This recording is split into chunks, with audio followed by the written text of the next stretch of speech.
JFT Hindi 10 जून। बदलती हुई मंशाएं। आखिर जब हम अपने स्वार्थी उद्देश्यों को रास्ते से हटा देते हैं तो हमें एक ऐसी शांति मिलनी शुरू हो जाती है जिसकी संभावना के बारे में हमने कभी सोचा ही नहीं था।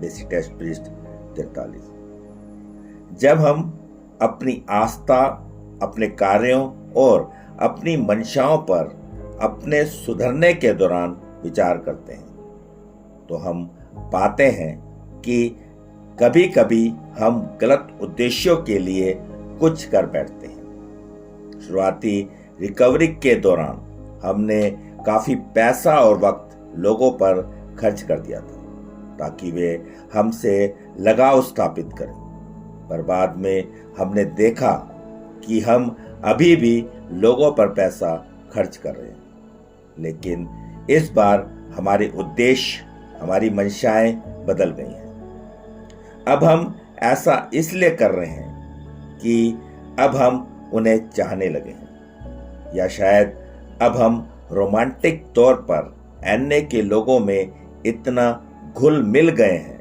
कि अपने अंदर के खोखलेपन से निजात पाने के लिए दूसरे लोगों के माध्यम से आत्मसंतुष्टि पाने के प्रयास में यह सब कर रहे हैं।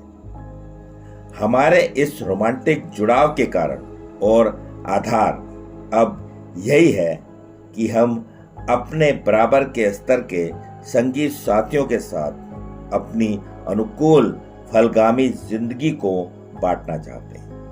हो सकता है हम कदमों पर चलने के आदी हो गए हों, क्योंकि हमें डर है कि अगर हमने ऐसा किया तो कहीं हम दोबारा से नशे में ना फंस जाएं।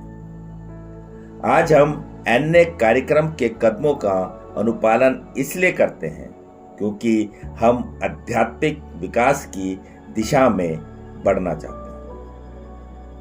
आज हमारे जीवन के उद्देश्य एकदम नए और अलग हैं और हमारी बदलती हुई मंशाओं से उनका आभास मिल सकता है। अब हम अपनी जरूरतों और अपनी असुरक्षा की भावनाओं से कहीं बहुत आगे बढ़कर बहुत कुछ देने की स्थिति में हैं। हम अपने व्यक्तिगत में आध्यात्मिक चेतना की ऐसा संपूर्णता और मन की शांति विकसित कर चुके हैं जो हमारी सुधरती हुई दशा को नई बुलंदियों पर पहुंचा देती है।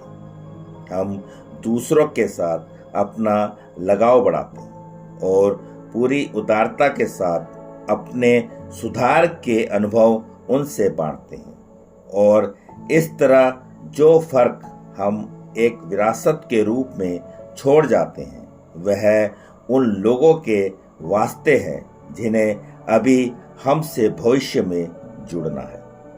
सिर्फ आज के दिन सुधार के दौरान मेरी मंशाएं बदल चुकी हैं। जब मैं अपने व्यक्तिगत लाभ के लिए नहीं अपितु सही उद्देश्य के लिए बहुत से काम करना चाहता हूं।